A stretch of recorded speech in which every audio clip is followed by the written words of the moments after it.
작품입니다. 역시 뒤에 나와 있는 보기 먼저 볼 거예요. 다음은 윗글을 읽고 문학탐구서를 썼습니다. 가에 들어갈 내용으로 적절하지 않은 것은 윗글을 읽고라서 뭐 당장에 도움이 되는 건 아니지만 일단 페이지 넘겨놨으니까 보고는 갑시다. 왜 제목을 주인공인 유연전 최시전이라고 하지 않고 서해무릉기라고 했을까? 서해무릉은 장소가 지닌 의미가 중요한 것 같으니까 인물별로 그 의미를 탐구해 봐야겠어. 장소야, 공간적 배경, 인물들에 따라서 그 장소에 대해 느끼는 감정이 달라. 서해무릉에서 등장인물들은 개인적 욕망을 꿈꾸기도 하고 시련을 겪기도 하고 애정을 지켜나가거나 소망을 실현하기도 하고 내적으로 성숙해 가기도 합니다. 그러면 우리는 이렇게 생각해야지. 서해무릉에서 개인적 욕망 꿈꾸고 시련을 겪고 소망을 실현하고 내적으로 성숙해 가는 사람이 누굴까? 라고 구분하면서 읽어야겠네? 라고 조금 신경 쓰면서 확인하면 되겠고 됐고 오케이 앞으로 넘어오죠. 옛날 얘기예요. 고전소설 별로 볼 거 어렵게 생각하실 필요가 없습니다. 그냥 착한 애는 계속 착할 거고 나쁜 애들은 계속 나쁠 거예요. 전쟁 소설이 나온다라고 하면 우리 편, 쟤네 편, 걔네 구분해 주는 것만으로도 굉장히 쉬워질 거예요. 착한 애, 나쁜 애, 그것만 구별하는 거 합시다.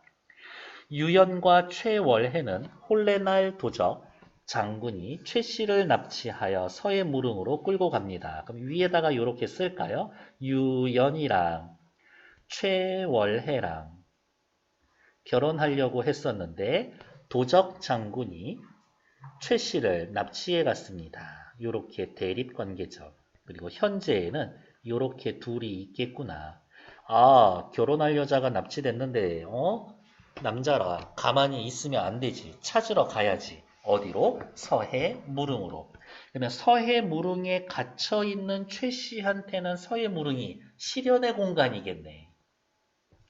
유연은 부모의 명을 거역하고 최씨를 찾기 위해 집을 나섭니다. 용감한데 마침내 1년이 지났을 무렵 아이쿠야 오래 돌아다녔다. 강원도 금산사에 이르렀고 여기에서 유생은 부처님에게 빌어볼 결심을 하고 머리를 깎고 중이 되었습니다. 이 소설에는 불교의 영향을 받은 흔적이 있구나. 불교적이에요. 부처님에게 나아가 이렇게 빌었습니다. 부처님한테 빈다고? 그러면 이 소설에서는 부처님이 절대자의 기능을 하고 있지. 소생유연은 부모님께 근심을 끼쳐드리고 길가에 떠도는 나그네가 되었다 이곳에 이르렀습니다. 이렇게 노상육의 길 위에 떠돌아다니는 나그네가 되어버린 이유는 잃어버린 배필을 다시 만나 끊어진 인연을 잇기 위해서입니다. 저의 소원이 바로 그겁니다. 소원을 빌고 있는 거지. 엎드려 바라건대 부처님께서 대자대비 크게 자비롭게 은덕, 은혜와 덕을 내리셔서 유연의 저의 정성을 살펴주십시오. 부처님의 은덕으로 최씨를 만난다면 금은보화를 아끼지 않고 절을 중수 다시 지어서 부처님께 공약하겠습니다. 당신에게 부처님 보답할게요. 라고 약속하고 있는 거죠. 이렇게 축원을 하고 절방에 들어와 그날 밤을 지샐 때 꿈을 꾸었는데 꿈에다가 동그라미. 은근 요령 중에 하나예요. 고전소설에서의 꿈은 늘 중요하다. 꿈의 기능. 부처님이 나타나 말했다. 너희 부부의 정성이 이미 하늘에 다다랐으니 장차 하늘에 도움이 있을 것이다. 미래를 뭐라고 할까요? 예시해 주는 거죠. 내 아내는 아직 빙옥 같은 절개를 지키며 살아남아 있으니 안심해라. 남자 도적한테 납치가 됐는데 어떻게 아직까지 거팔당하지 않고 그대로 있대. 그러나 내게는 아직 2년이 멀었으니 3년이 지나야 만날 수가 있다. 3년 시련의 시간을 겪어야 한다. 일종의 뭐예요? 통과 의례 같은 거예요. 아내를 찾게 되거든 저를 중수해라. 약속을 환기시켜주죠. 유생이 놀라서 잠에 깨어보니 남과 일몽이었다. 아주 짧은 꿈이었었다. 자, 그러면 확인합시다.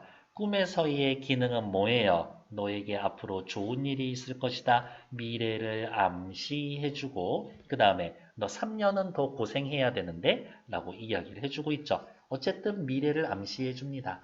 남가일몽, 한바탕 여름의 짧은 꿈이에요. 그래서 똑같은 뜻으로는 일장춘몽 이 단어를 훨씬 많이 쓰는데 생각난 김에 다 쓸까? 한단지몽. 늙은이의 잠과 같습니다. 여옹침. 잠깐의 꿈, 요 정도의 뜻이 있어요. 놀랍기도 하고 기쁘기도 하고 절에 드리고 축원을 드리고 축원을 드린다. 고맙습니다. 감사. 금산사를 떠났습니다. 동구 밖에 나오자마자 유생은 곧바로 동네 아낙들에게 곶갈과 누비 바랑을 만들어 달라고 어깨에 걸쳐매고 구절죽장 9번 굽혀진 대나무 지팡이를 짚고 있었는데 영락없이 스님의 행색이었습니다. 아, 곶갈과 누비 바랑은 스님으로서 살기 위해서 만들어 달라고 한 거였었네. 유생이 길을 나선 뒤 팔방팔도강산 방방곡곡 사해팔방으로 두루 돌아다니며 산속이나 바닷가 아니 간 곳이 없었다. 그만큼 절박했었던 거지. 아내를 찾는 길. 고갯마루 남쪽이나 북쪽에 들어가든 집집마다 방문해서 탐문했으나 그가 겪은 천신만고의 고생과 세상사의 모진 고통은 말로 표현할 수 없을 정도였었다. 고생 많이 했어요. 이렇게 길거리를 전전하며 어느덧 2년의 세월이 지나 어느 봄날이었다. 이제 몇 년 남았어? 1년 남았어. 장사배를 따라 아니간데 없이 다녔는데 아무래도 최 씨의 거처를 알 수 없게 되었다. 이 정도 되면은 어떻게? 부처님이 약속했는데 부처님에 대한 약속을 살짝 의심이 들지 않을까? 기력도 다하고 겨우 머리를 들 힘밖에 없었다. 하늘을 우러러 탄식하며 말했다. 아득하고 아득한 하늘이시여. 유연과 최씨, 나와 여인을 낳으시고 어찌 이처럼 서로의 연분을 막으십니까? 왜 우리를 이렇게 만들었어요? 원망. 저는 이제 조상과 부모에게 큰 죄를 지은 몸이 되었습니다. 왜요? 아까 부모님이 나가지 말라고 해놨는데 나갔으니까. 집안에서 내가 제사 지내야 되는데 제사 지내지 못하게 됐으니까. 천가지 만가지 일을 겪으며 고생한 것은 모두 최 씨를 만나 연분을 이해하기 위한 건데 어찌 이다지도 무심해서 조금도 도움을 주지 않습니까? 역시 원망. 말을 마치고 유생이 정신이 아득해져서 선창액이 되어 쓰러지고 말았는데 어머 또 역시 꿈에서 금산사 부처님이 꿈에 나타나서 말을 하지. 너희의 수액, 너희에게 닥쳐진 재앙이 이제 거의 다 사라졌으니 머지않아 최 씨를 만나게 될 것이다. 일종의 예언. 다만 최 씨의 거처가 깊고 깊으니 신중하게 찾아야 한다. 조언. 이후 다시 몽조, 꿈에서 징조를 알려줄 것이다. 몽조가 있을 것이니 어디야? 몽조가 있을 것이니 유생이 깨어나 꿈속의 일을 생각해보니 바로 최 씨를 만날 수 있다라는 몽조였다. 크게 기뻐하고 다시 기운을 차려 최 씨를 나서게 되었다. 방금 꾼 꿈의 내용은 뭐예요? 앞날을 암시해 줍니다. and 유생에게 희망을 줍니다. 도적장군이 최 씨를 훔쳐온 뒤 그녀가 옷 같은 얼굴에 선녀 같은 자태를 지녔음을 만고의 절색이라 여겼다. 그렇죠. 예쁘니까 납치했겠지. 이게 기뻐하고 즐거워하며 길이를 택해 혼례를 치르고자 했으나 최 씨가 송죽, 소나무, 대나무처럼 꼿꼿한 마음으로 정절을 지키며 목숨을 지푸라기처럼 여겼기 때문에 혹시라도 너 나 덮치면 나 죽어버릴 거야. 이런 말을 했나 보죠. 위력으로 핍박하다간 강제로 덮쳤다간 아름다운 보옥이 부서지고 향기로운 꽃이 떨어질 환란이 있을 것만 같았다. 그래서 어떻게 최 씨 손대지 않았습니다죠. 아까 앞에 꿈에 나왔었던 거 바로 이 부분이네요. 어디? 너의 아내는 아직 비목 같은 절행을 지키며 살아있으니 라는 부분. 그러네. 부처님이 거짓말하지 않으셨네. 딱히 부처님이 거짓말할 이유는 없잖아요. 여기 괄호 묶은 부분에 해당되는 것들. 이렇게 체크해 놓으면 되지.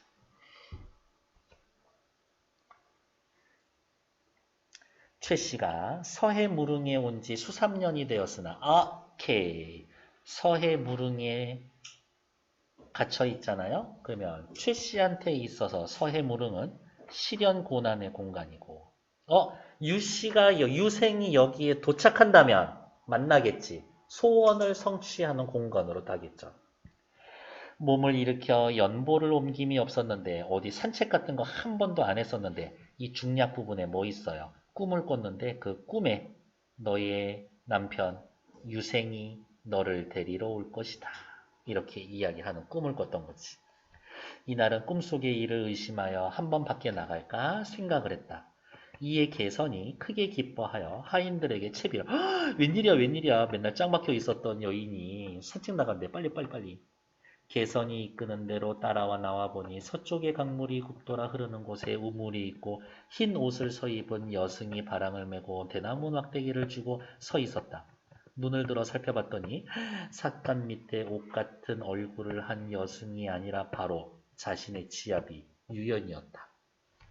여자 스님인 줄 알고 이렇게 봤더니, 자세히 봤더니 내 남편이야. 어머, 남편! 부르면 돼? 안 돼. 지금 적친 한가운데 있잖아요.